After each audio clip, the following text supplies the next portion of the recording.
Bonjour, donc ici, on va parler du principe d'optimalité qui est en arrière de l'algorithme de programmation dynamique. Donc ce principe-là, en fait, ça nous vient de Richard Bellman dans les années 50 qui a développé toutes les idées derrière la programmation dynamique. Ça nous dit quelque chose qui est assez évident, en fait, mais ça permet de le formaliser de façon mathématique et de là, de ce principe-là, va découler l'algorithme qu'on va utiliser dans toutes sortes de situations. Donc, juste avant d'exprimer mathématiquement ça, pour cette capsule-ci et les prochaines, on va passer du temps continu on va travailler en temps discret. Donc, plutôt que de travailler avec une variable de temps qui peut prendre n'importe quelle valeur, on va travailler avec une variable k qui nous dit on est à l'étape 1, l'étape 2 ou l'étape 3. Donc, un index du temps ou de l'étape qu'on est rendu. Donc, notre fonction coût, plutôt que d'être l'intégrale d'une fonction dans le temps, on va le définir comme une somme de plusieurs fonctions g jusqu'à un horizon n, qui est le nombre d'étapes qu'on veut regarder. Et on va rajouter aussi la possibilité d'avoir un coût terminal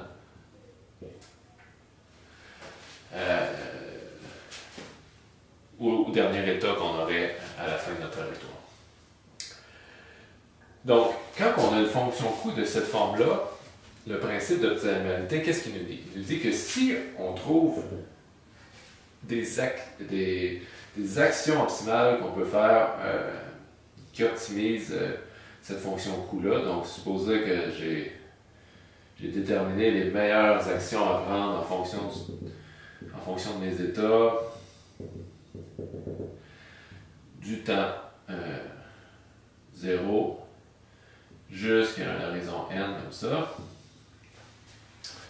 Donc, supposons que j'ai une trajectoire comme ça qui part de 1 à n en passant par un état i ici. Si cette séquence-là est optimale de 0 à n, alors la sous-séquence, si on part de i jusqu'à n, est aussi optimale de i à n.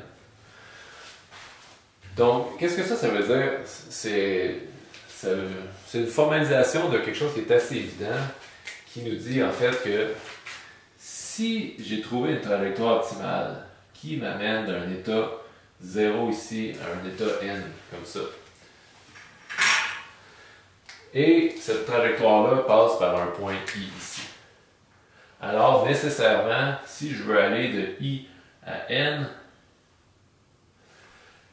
la fin de ma solution de la grosse trajectoire est la trajectoire optimale pour aller de i à n. Donc, prenons un exemple qui nous dit ça de façon plus concrète. Supposons que, on va encore prendre un exemple de navigation qui sont souvent les plus faciles à traduire en choses simples. Mettons que j'ai 4 villes. Ville A, B, C et D. Et supposons que j'ai plusieurs options de trajectoire ici. Je peux passer par différentes villes pour me rendre jusqu'à ma ville D. Et de C aussi, j'ai plusieurs options de trajectoire comme ça.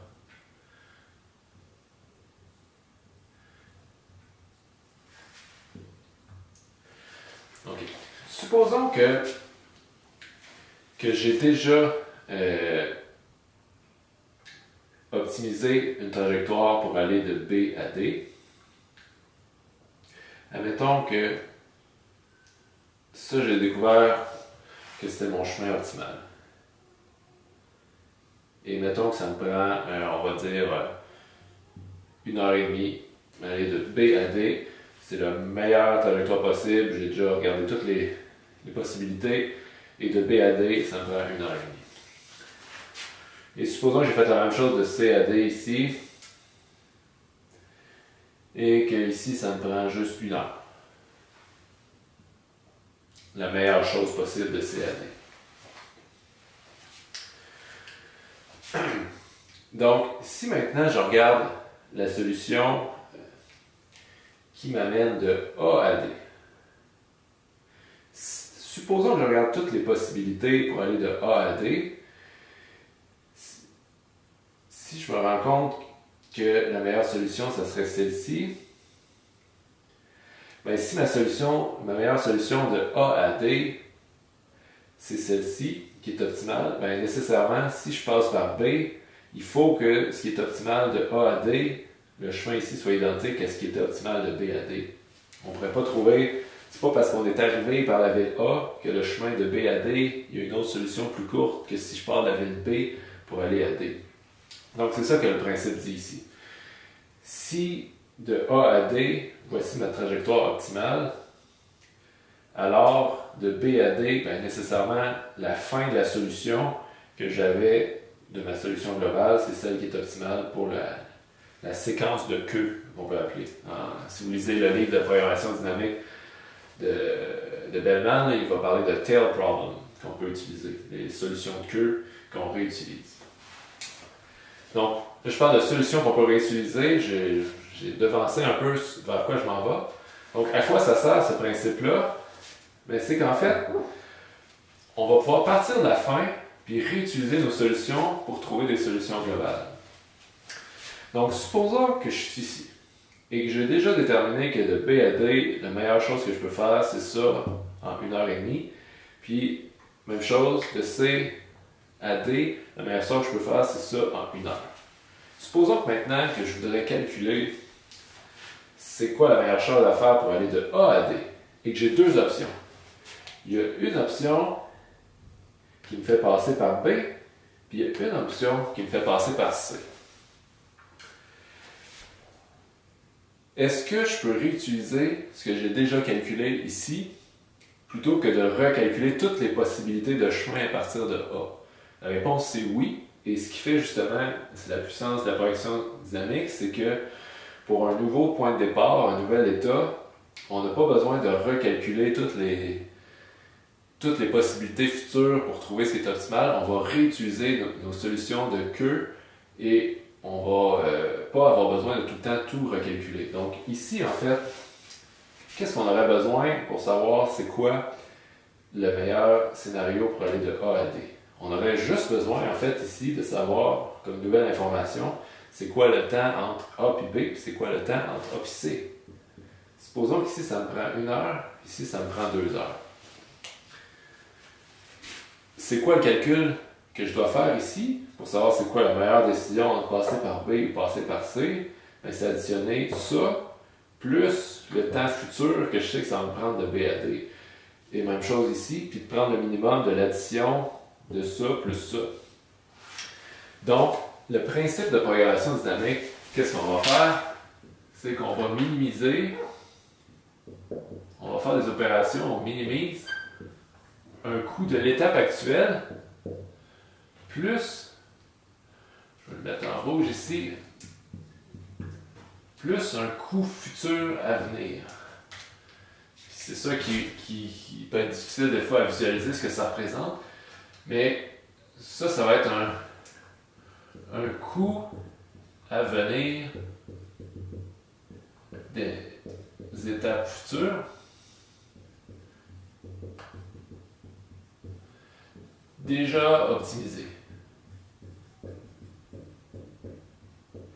Donc ça, c'est le coût du reste de la trajectoire qu'on a déjà optimisé. Puis ça, c'est quoi? Mettons, ça, je vais le mettre en bleu juste pour bien illustrer. Ça serait 1 ou 2, G. Ça serait le coût de l'étape actuelle.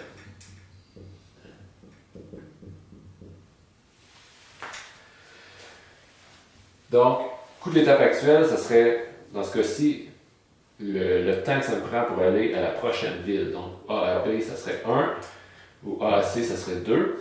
Puis le coût qui va suivre de toutes les étapes futures, ici, ça serait ce que j'ai déjà calculé, le mieux que je peux faire pour aller de B à D, dans le cas du choix qu'on passerait par la ville B, ou bien celui-là ici. Donc concrètement, dans le cas ici, qu'est-ce qu'on fait?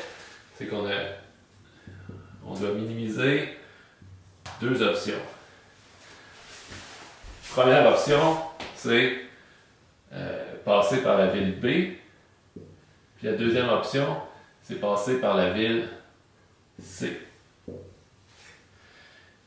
Et dans les deux cas, on fait G plus J. Dans le premier cas, la ville B, c'est 1.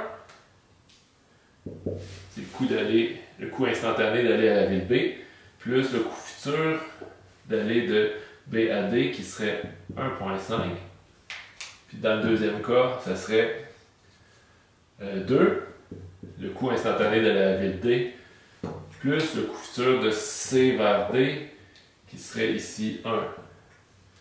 Fait qu'ici, on aurait le choix entre un coût total de 2,5 ou un coût total de 3. Donc, on calculerait que le coût optimal, c'est 2,5, puis que l'action optimale, c'est passer par B ici. Fait que c'est cette idée-là que, vu qu'on a un coût qui s'additionne en séquence, on a cette propriété-là qui nous permet de réutiliser les solutions de queue, et quand on va calculer ce qui est optimal, on va comme reculer dans le temps puis réutiliser nos solutions pour générer une carte de tout ce qui est optimal à partir de n'importe quel point sur la carte. Donc, prochaine capsule, on va voir comment ce principe-là va être formalisé dans un algorithme pour effectuer ce qu'on avait appelé la programmation dynamique exacte, calculer ce qui est optimal en tout temps, en tout point, en termes d'état, quelle action on doit prendre.